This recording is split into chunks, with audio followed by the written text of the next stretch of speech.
திவினேஷ் அவர்களோட வீட்டுக்கு வித்யாசாகர் அவர்கள் பேக் ஒன்று அனுப்பியிருக்காரு அப்படின்னும், அதை திறந்து பார்த்து அவங்களோட ஃபேமிலி மெம்பர்ஸ் ரொம்பவே எமோஷனல் ஆகியிருக்காங்க அப்படிங்கிற தகவல் தான் சமீபத்தில் வெளியாகி ரொம்பவே பரபரப்பாக பேசப்பட்டுட்டு இருக்கு. அது என்ன அப்படிங்கிற கம்ப்ளீட் டீட்டெயிலை தான் இந்த ஒரு வீடியோவில் நம்ம பார்க்க போகிறோம். பிரபல மியூசிக் டைரக்டரான வித்யாசாகர் அவர்கள் சமீபத்தில் சரிகமபா சீசன் 5ல கலந்துக்கிட்டாரு. அவரை ட்ரிபியூட் பண்ணும் விதமாக தான் இந்த ஒரு வாரம் அமைஞ்சிருக்கு. அண்ட் இந்த ஒரு வாரத்தில் முன்னாள் சீசன் வின்னரான திவினேஷ் அவர்கள் சமீபத்தில் கலந்துக்கிட்டு அவர் பாடிய பாடல், அதாவது அவரோட மானசீக குருவான எம்எஸ்வி அவர்களோட பாடல் ஒன்று பாடியிருந்தாரு.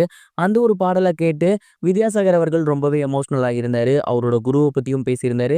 மேலும் திவினேஷ் அவர்களுக்குமே வாழ்த்துக்கள் சொல்லியிருந்தாரு.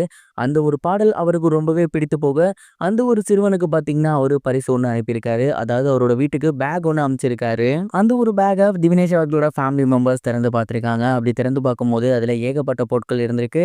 குறிப்பாக சொல்லணும் அப்படின்னா எம்எஸ்வி ஐயா அவர்களோட ஃபோட்டோ ஒன்று இருந்திருக்கு ஃப்ரேம் போட்டு. அதில் எம்எஸ்வி சாரோட கையெழுத்தும் இருந்திருக்கு. அதுபோக ஒரு வாழ்த்து மடல், அதாவது லெட்டர் ஒன்று எழுதிருக்கு. மேலும் திவினேஷ் அவர்களுக்கு வாழ்த்துக்களாக இந்த பொக்கே இருக்கும் இல்லையா, அதுவுமே இருந்திருக்கு.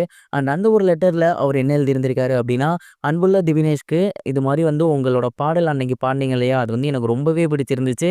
அதுவும் என்னோட மானசீக குருவான ஐயா எம்எஸ்சி அவர்களோட பாடலை கேட்கும் போது நீங்கள் பாடும்போது அது எனக்கு அவ்வளோ ஆத்மார்த்தமாக இருந்துச்சு.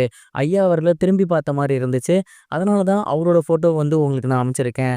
அண்ட் உங்களுக்கு என்ன ஹெல்ப் வேணும்னாலுமே என்கிட்ட கேளுங்க. எதுனாலுமே நான் உங்களுக்கு பண்ணுறேன். அதே மாதிரி இசை சம்மந்தமாக உங்களுக்கு எது வேணும்னாலுமே தயங்காமல் என்கிட்ட வாங்க அப்படிங்கிற மாதிரி சொல்லியிருந்திருக்காரு. உங்களோட ஃப்யூச்சருக்கு என்னோட வாழ்த்துக்கள் அப்படிங்கிற மாதிரியும் சொல்லியிருந்திருக்காரு. மேலும் அதில் ஒரு பொக்கேவும் இருந்திருக்கு. இதெல்லாம் பார்த்துட்டு அவங்களோட ஃபேமிலி மெம்பர்ஸ் ரொம்பவே எமோஷனல் ஆகியிருக்காங்க.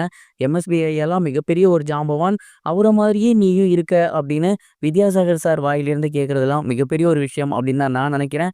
நீங்கள் இந்த ஒரு விஷயத்தை பற்றி என்ன நினைக்கிறீங்க அப்படிங்கிறத மறக்காம கமெண்ட் பாக்ஸில் ஷேர் பண்ணுங்க. இது ஒரு புறம் இருக்க, ரஜினிகாந்த் அவர்கள் ஜெயிலர் படத்தோட 2வது பாகத்துக்கு சம்பளமாக கிட்டத்தட்ட 250 கோடி ரூபாய் கேட்டிருக்காரு அப்படிங்கிற தகவல் வெளியாகி எல்லோருக்குமே மிகப்பெரிய ஒரு ஷாக்கை ஏற்படுத்தியிருக்கு அப்படின்னு தான் சொல்லணும்.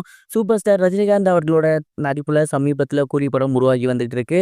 இந்த ஒரு படம் வரப்போற ஆகஸ்ட் 14ஆம் தேதி ரிலீஸ் ஆக போகுது. மேலும் அதே பேனர்லேயே ஜெயிலர் 2 படத்துலையுமே அவர் நடிச்சு வந்துட்டு இருக்காரு. கூலி படத்தை பொறுத்த வரைக்கும் அவருக்கு 125 கோடி சம்பளமாக கொடுக்கப்பட்டிருக்கு. பட் ஜெயிலர் 2க்கு அவரு அப்படியே டபுள் ஆக்கி 250 கோடியா கொடுங்க அப்படின்னு இருக்காங்க. அதற்கு மிக முக்கிய ரீசன் என்ன அப்படின்னா, தளபதி விஜய் அவர்கள் கடைசியாக பண்ணிட்டு இருக்க படத்துக்கு 225 கோடி சம்பளம் ஆகியிருக்காராமா. அண்ட் அவரை விட கூட நான் வாங்கணும் அப்படின்னு சொல்லி இவர் 250 கோடி டிமாண்ட் போட்டிருக்காரு. இவ்வளோ பெரிய ஒரு தொகை இவருக்கு மட்டுமே போச்சு அப்படின்னா படத்தோட மிச்ச பட்ஜெட்டுக்கு என்ன பண்றது அப்படின்னு அந்த ஒரு தயாரிப்பு நிறுவனம் மொழிபிரிங்கி நின்றுட்டு இருக்காங்களாமா. அண்ட் இந்த ஒரு செய்தி சமீபத்தில் வெளியாகி எல்லோருக்குமே மிகப்பெரிய ஒரு ஷாக்கை ஏற்படுத்தியிருக்கு. ரஜினிகாந்த் சாரோட இந்த ஒரு செயலை பற்றி நீங்கள் என்ன நினைக்கிறீங்க? உங்களோட தாட் என்ன? மறக்காம கமெண்ட் பாக்ஸில் ஷேர் பண்ணுங்க.